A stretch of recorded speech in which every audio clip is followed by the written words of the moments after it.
Hey guys, welcome back to TechMan. Today, let me show you how to fix Optimum router not working. If your Optimum router isn't working, the first thing to do is check whether there's an Optimum outage in your area, since no amount of troubleshooting will fix a service interruption on their end.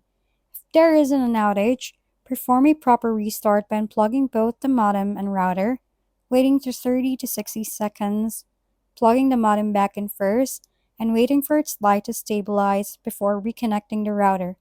Give the router another 2 to 5 minutes to fully boot up. Next, check the indicator lights on the router.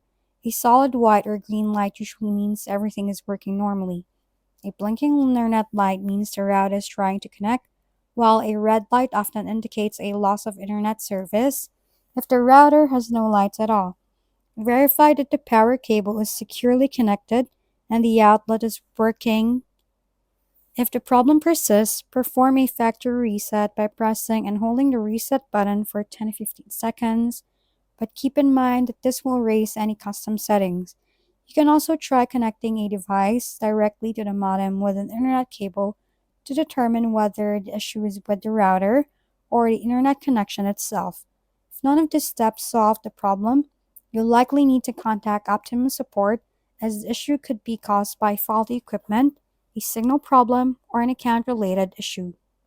If we've been helpful, kindly give us a thumbs up, and don't forget to hit the subscribe and bell button for more contents. For any questions and suggestions, comment down below.